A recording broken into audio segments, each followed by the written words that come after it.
r/NoSleep. I deliver forgotten promises, and it's not what you think. Working as a deliverer seemed like an easy gig at first. The pay was great, the hours flexible, and the job? Well, all I had to do was deliver items to people who had forgotten their promises. Mr. Vale, my employer, didn't ask much, just punctuality and discretion. But the things I've delivered, the people I've met, they haunt me. I don't know how much longer I can stomach this work. It started simply enough, a tarnished locket to a widow, an old photograph to a regretful father. Each delivery was peculiar, sure, but harmless enough. Or so I thought. It was the third delivery that began to gnaw at me, setting off alarms I tried to ignore. This time, Mr. Vale handed me a small, cracked music box. It was delicate, almost ancient, and looked like it had been pulled from the bottom of the sea. Its faded carvings hinted at beauty long lost to time. "Where's this going?" I asked, though I'd stopped expecting normal answers from him. "To Mrs. Eleanor Greaves," he said, sliding a folded address across the desk. "And Jonah," he added after a pause. I looked up sharply. "Jonah? Who's Jonah?" "You'll understand when you see them." That was the thing about Mr. Vale, he always spoke in riddles, offering half-truths wrapped in ambiguity. Still, I didn't argue. His rules were simple: deliver the item, leave immediately, and don't ask questions. Easy enough in theory. The house was a decrepit Victorian on the edge of a crumbling seaside town. The salt air stung my nostrils as I approached the peeling door. The windows were dark, shrouded in tattered curtains, and the house seemed to slump as though exhausted from holding itself together. I knocked. For a moment, there was nothing. Then, faint footsteps creaked toward the door.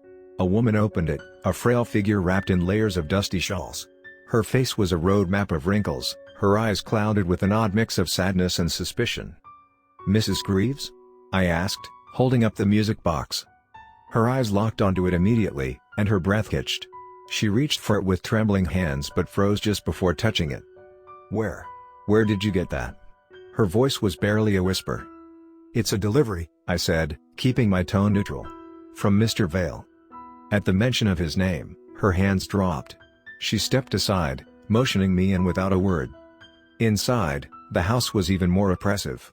The air was damp and heavy, and the walls were lined with faded portraits, children, families, couples, all staring down with lifeless eyes. She led me to a parlor where a single oil lamp cast flickering shadows. "Set it there," she instructed, pointing to a small table in the center of the room. I did as she asked, but the moment I placed the music box down, a chill ran up my spine. The box seemed alive, almost as if it was breathing, waiting. "Who's Jonah?" I asked, breaking my own rule. Her head snapped up, and for the first time, she truly looked at me. There was pain in her expression, raw and unfiltered. "He was my son," she said, her voice breaking. He died years ago. But this." She gestured to the music box, tears welling in her eyes. "This shouldn't exist. I buried it with him." I froze. Buried? My stomach twisted, but before I could say anything, the music box began to play. A haunting melody spilled into the room, soft at first, but growing louder, richer. It was beautiful, yet unnervingly sad. And then I heard it, a faint laugh, high-pitched and childlike. It came from behind me. I spun around. The room was empty. "Jonah?" Mrs. Greaves whispered, her voice trembling. The laugh came again, this time closer. I turned back to the music box. Its lid was slowly opening on its own. A dim, bluish light seeped out, casting strange shadows across the walls. And then I saw him. A small boy stood in the doorway, his form translucent, shimmering like a reflection on water. His eyes were wide and unblinking, his mouth curved into an unnatural smile. "Mommy," he said, his voice echoing as though it came from far away. "You promised." Mrs. Greaves gasped, clutching her chest. "Jonah, no. Please, I didn't mean to." The boy stepped closer, his bare feet leaving no marks on the dusty floor. The air grew colder with each step. I wanted to move, to run, but I was rooted to the spot, paralyzed by the surreal horror unfolding before me. "You promised," Jonah repeated, his smile fading. His voice grew sharper, angrier. "You said we'd always be together. You said you'd never leave me." "I tried," she sobbed, collapsing to her knees. "I tried, Jonah, but I couldn't. I couldn't bear it anymore. The pain. It was too much." The boy stopped inches from her, his shimmering form flickering like a dying flame. Where? The word hung in the air, heavy and final. The light from the music box flared, filling the room with blinding brightness. Mrs. Greaves screamed, her voice merging with the mournful wail of the music. When the light faded, she was gone. I stood there, shaking, staring at the spot where she had knelt moments before. The music box was closed, silent once more. The boy, Jonah, was gone too, leaving only a faint whisper of his laughter lingering in the air. I backed out of the house, my heart pounding. Outside, the night was eerily quiet, the crashing waves in the distance the only sound.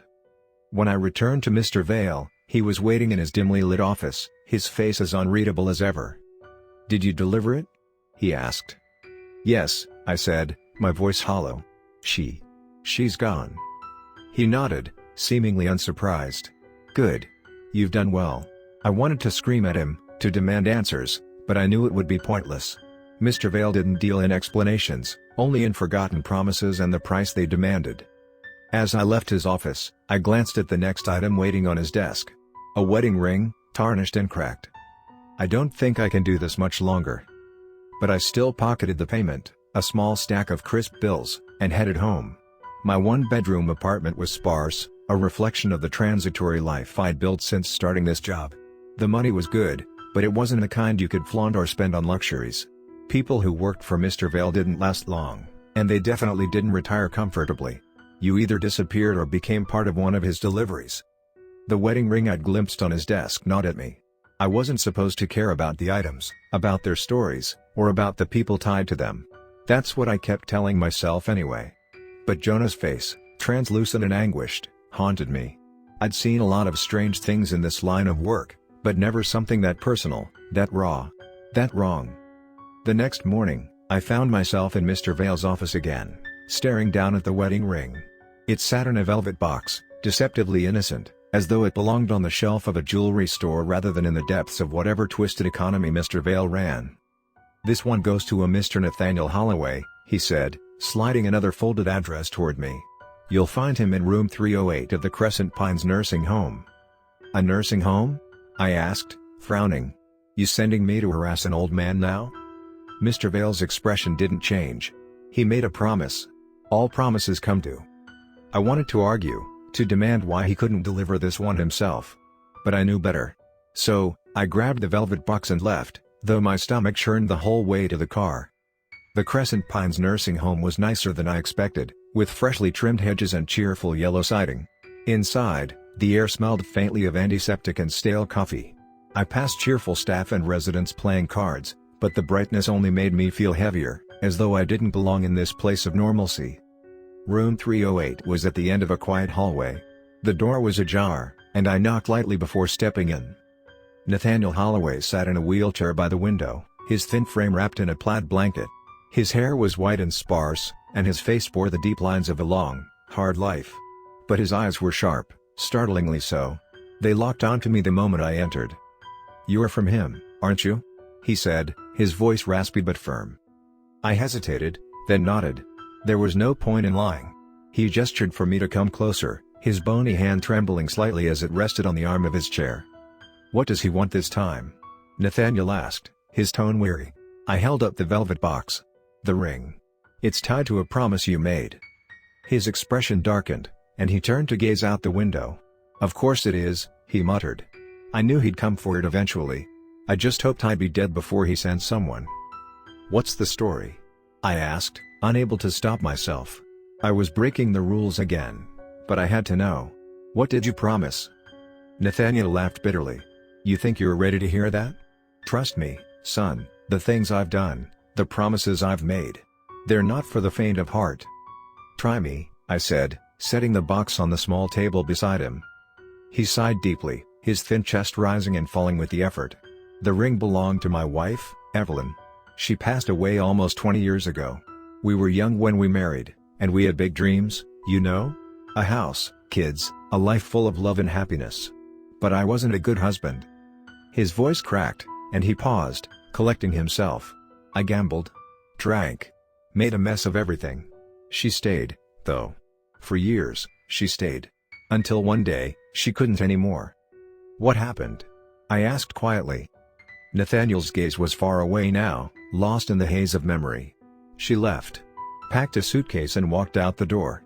I begged her to stay, swore I'd change, but she didn't believe me. Why would she? I'd broken every promise I'd ever made to her. He turned to look at me, his eyes glassy with unshed tears. That night, I made a deal. With him. Mr. Vale? I asked, though I already knew the answer. He nodded. I promised him my soul if he'd bring her back. And he did. Evelyn came home the next day, as if nothing had happened. We had 20 more years together. But now. His voice broke, and a single tear slid down his cheek. Now he wants the ring. And I know what that means. What does it mean? I asked, though I wasn't sure I wanted to know. Nathaniel reached for the box with trembling hands and opened it. The ring inside glinted in the sunlight streaming through the window. This ring. It's a symbol of the love I didn't deserve.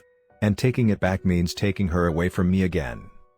I stood there, paralyzed, as the weight of his words sank in.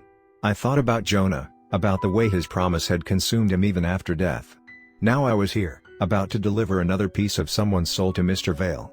But for the first time, I hesitated. You don't have to do this, I said, surprising even myself.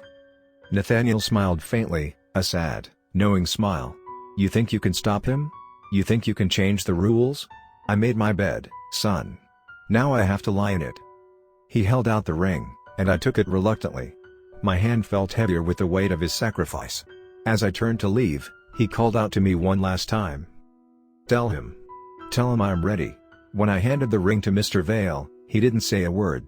He simply pocketed it and slid another payment across the desk. But I couldn't leave without asking.